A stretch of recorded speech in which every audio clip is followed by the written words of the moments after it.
let's get cooking. Now, one of the first things we're going to do here is really simple. Get your pot of water boiling.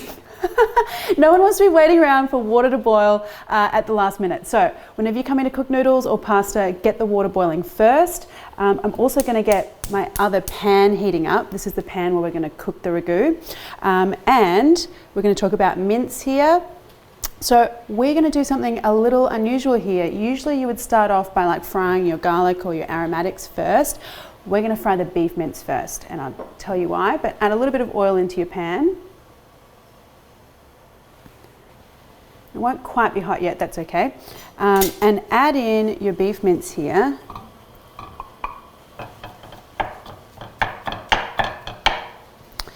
And what I want to do is sprinkle it with a little bit of salt. So what we're doing with beef mince here is we're going to wait for that to heat up, and what I want is for some really good colour on the bottom of that beef. So that's what we're going to wait for that to happen. In the meantime, let's get everything else prepared. So we've got some garlic. And like, this is one way I think that you can kind of organize or speed up your cooking when you're making dinner. Sort of get the stuff on that you can, and then do the chopping while you're waiting for that stuff. So you're not chopping first and then waiting for your meat, or then waiting for your pasta water. Just kind of like shortens the cooking time of everything. Okay, so we've got garlic here.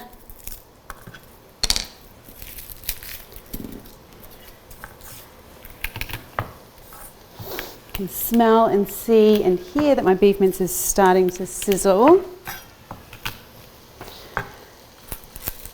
Now, basically, quick ragu, quick bolognese. So, you know, fancy words for everyday kind of dishes, always fun.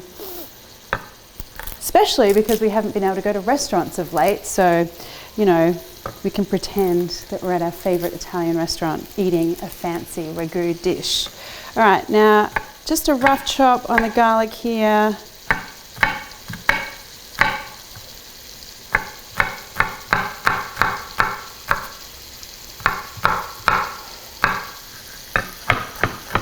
All right, now I'm just going to check if we've got any questions, so hold on. Now.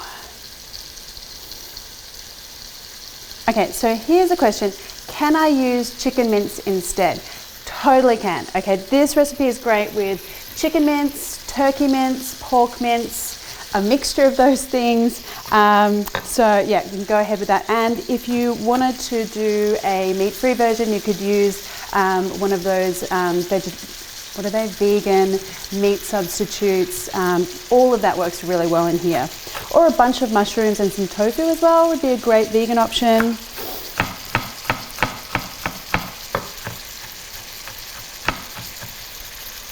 Okay, so one thing I want you to do is resist the urge to touch the beef mince. I want to let it really sort of get some good colour and caramelisation on the bottom, and that is actually going to help flavour the ragu. So usually with a ragu, you're going to be sitting there for hours waiting for it to simmer, waiting for the flavours to develop.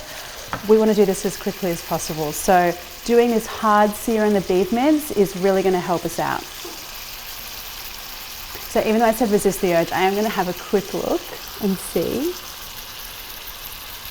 Okay, good. Starting to get some colour there. I'll just do a little bit more chopping on my garlic here.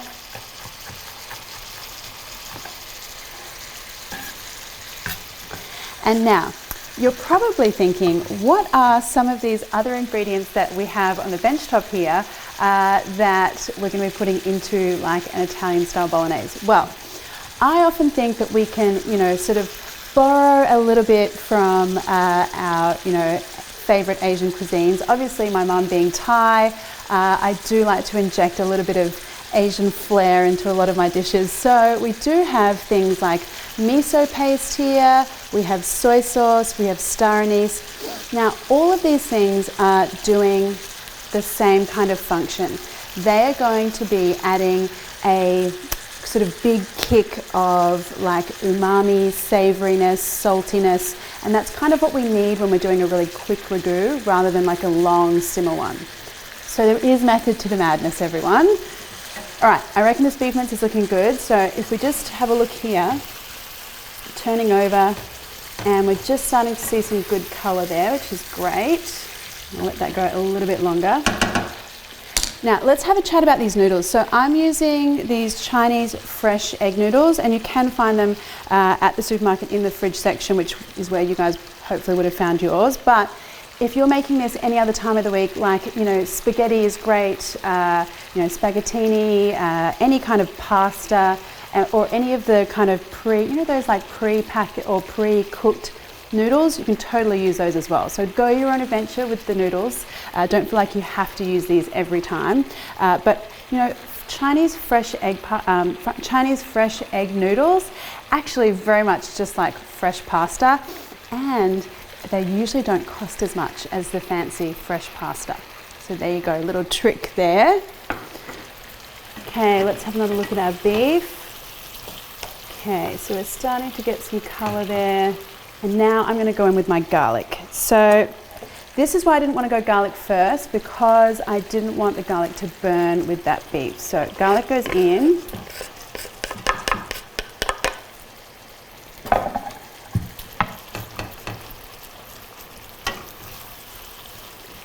And just get that cooking in there.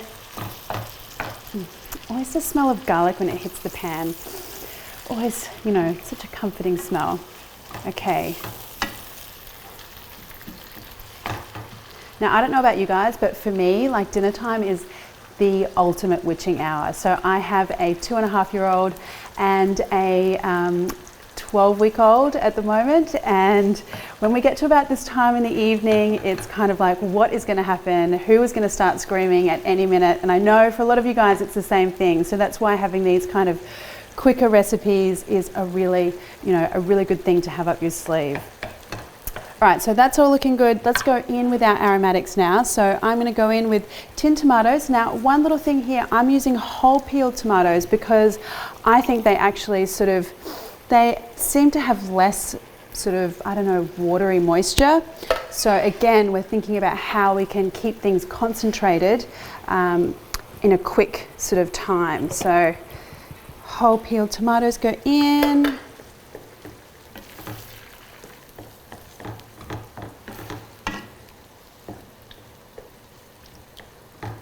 And then now we're going to add in all of the other bits and pieces that are going to give us like a special, you know, kind of kick of flavour. So we've got our miso paste.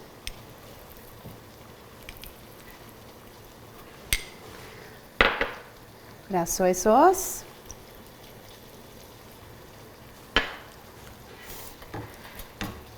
And tomato paste.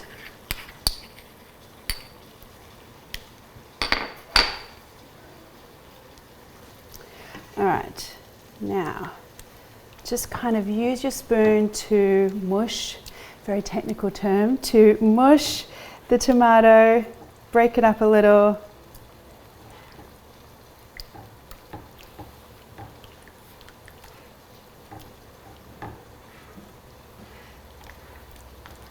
And already, like by adding those ingredients, see how we've already got a really intense red color here.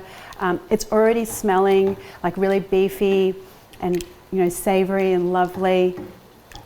Okay, and then we want to get our star anise. So this is another like little, a little flavor tip. Anytime that you're simmering beef or meaty stews or anything, even if it's not an Asian dish, if you add in a little bit of star anise, it kind of beefs up the beefiness, adds a little sort of fragrance that you don't really expect, and it's kind of a really subtle one, but it makes things just a little bit extra special. Okay, so I have my tomatoes looking nice and red and kind of squished, I guess. Squished. Oh, I have so many good technical terms, don't I? Mushing, squished. Anyway, we're getting there. We're looking good here. And see how, you know, I think, you know, already this looks like something that we've simmered for ages, but we haven't. All right, so now we can just let that do its thing, let it simmer away. And while that happens, we're going to make some special breadcrumbs. All right, so let me just get rid of some of this stuff here. Any of you who have watched like some of my cooking videos would know that I have a Thai mum who's a chef, Mama Noi, everyone calls her online, but she is very particular about having a neat kitchen. So I, tend to have this like neat kitchen kind of fanaticism. Anyway, it's a good thing. It's a good thing. Okay, so let's go with our breadcrumb mixture here, and I am using panko breadcrumbs. So the reason why I like these panko breadcrumbs is that they're already super crunchy, super light and crispy. So we're starting off really well there. And then I've got some parsley and some lemon zest. Oh, I'm getting some splatter here.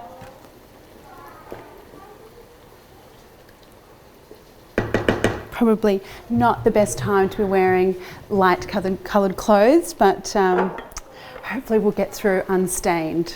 All right, so I want to get my breadcrumbs going.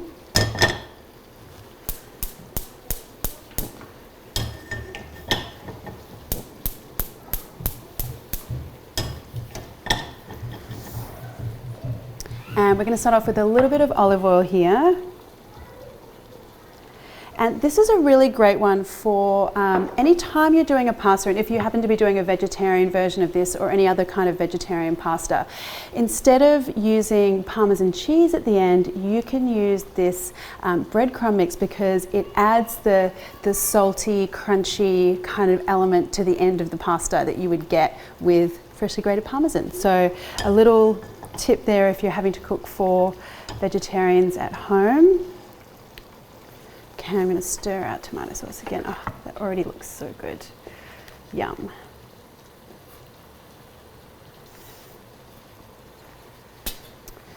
Just wait for that oil to heat up a little. While I'm doing that, I might chop my parsley.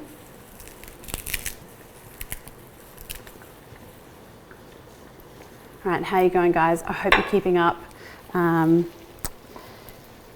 If you're not, we can just take a little break here, have a cup of tea. No, we can't do that. All right, let's keep going. And we want a really nice fine chop on our parsley.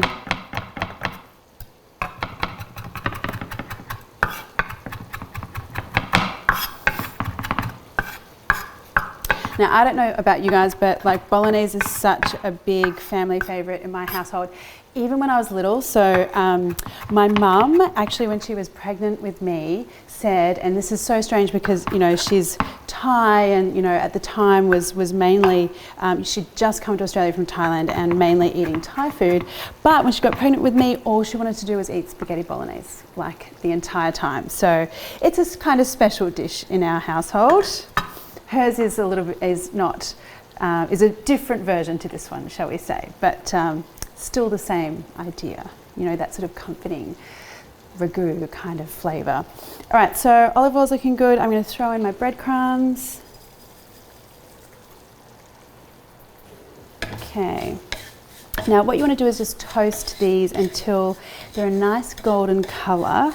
And if you're anything like me, you are, I burn breadcrumbs all the time. Just like when I'm roasting nuts, I always burn them as well. So don't go and start checking your Instagram feed right now, guys. Just pay attention to the breadcrumbs, tend to them. We want them crunchy and golden, not burnt.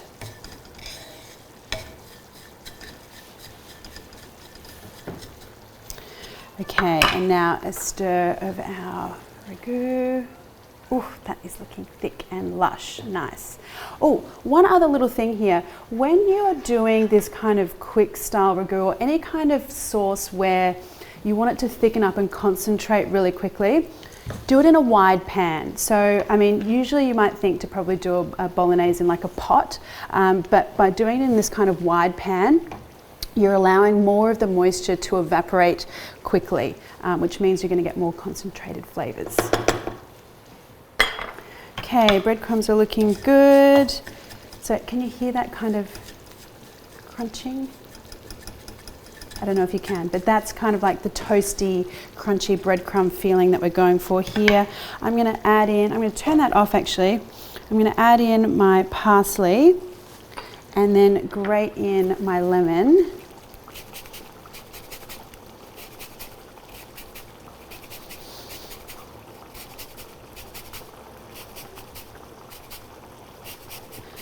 Microplane, one of those things, like I don't have a lot of fancy stuff in my kitchen.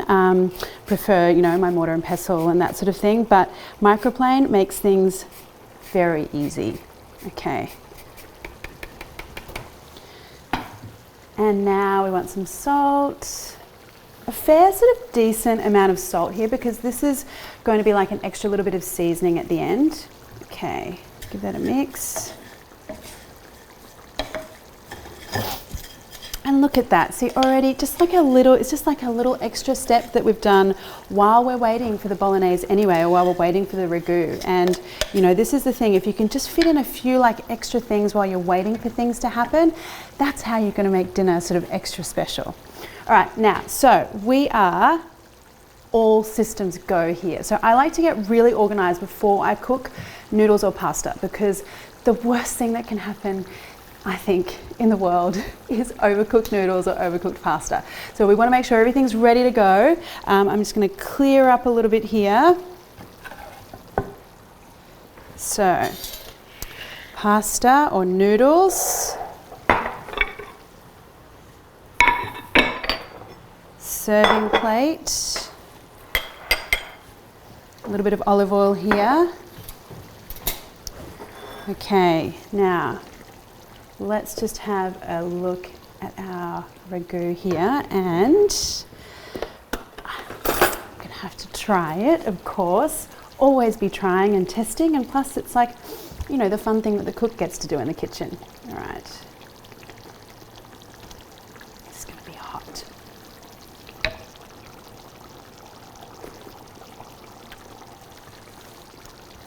Wow, it's so cool that we've been able to make that kind of flavor so quickly. I mean, amazing, yum. And that doesn't even need any seasoning to me. If you needed to, you can add some more salt, but because we've got the miso paste and the soy sauce in there and the tomato paste, that is, you know, when you just get like juices going because something's so tasty and beautiful and amazing. Perfect. Okay, you can see that this kind of thing makes me very happy. All right, now, boiling water that we put on earlier, that's ready to go. So I'm going to put my noodles straight in there.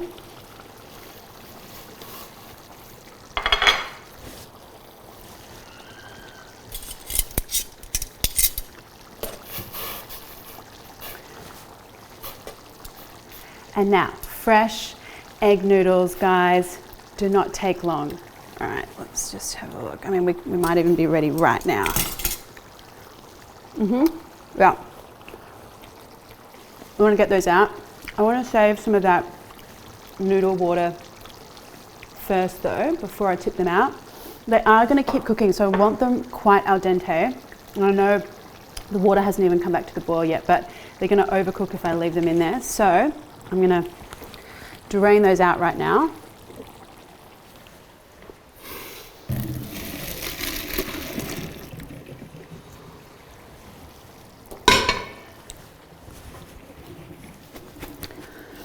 And now we go straight back in here into the warm pot.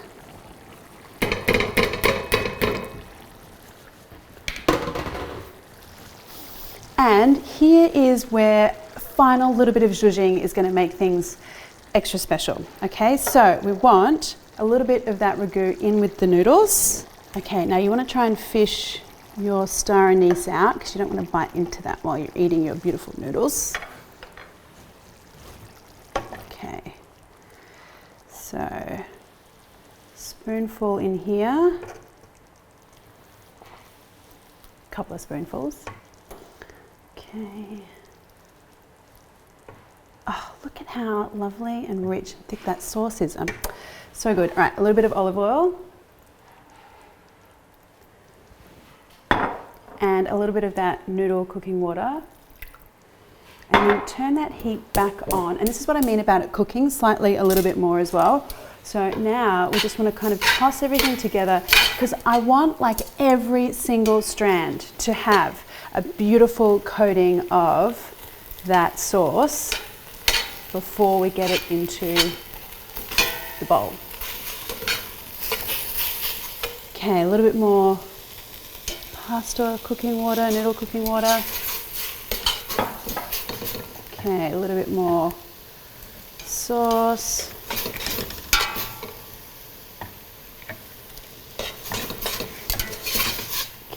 that is looking great.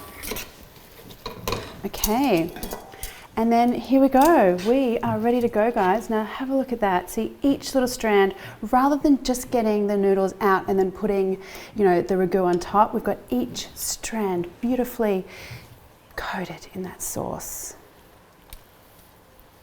Okay. Hello, honey. See what I mean? Witching our 2-year-olds. What are you doing, honey? Oh, okay, you can sit over there. Mummy's just cooking some dinner.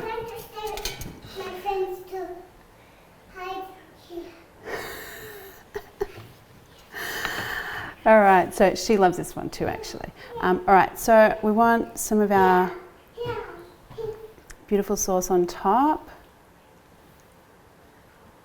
All right, and now we've made a slight mess here. So let me fix that up.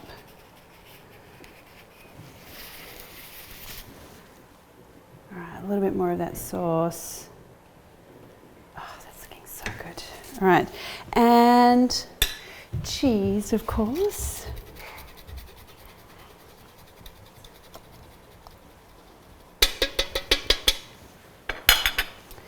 And now, some of our beautiful breadcrumbs.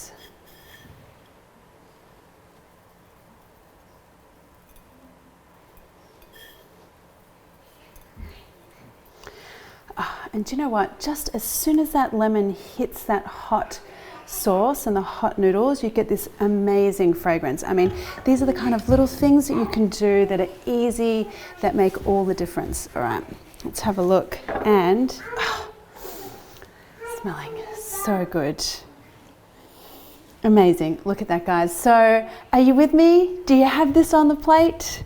Do you have a 2-year-old in the background? This looks great. I am going to give it a try. Of course. Are you guys ready to try? I hope so. Oh, yeah, look at that. Love that. Oh. All right. Extra points if you can eat your noodles and not get it on your t-shirt.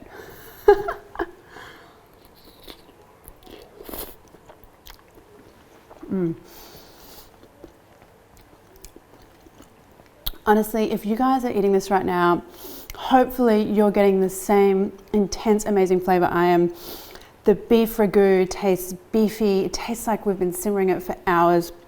That beautiful lemon on the top, that crunchy lemon breadcrumb makes all the difference. Wow, that is so good. Look at that. Oh, yeah.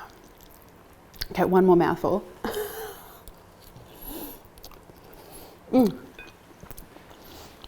I hope that your family loves this one as much as mine does.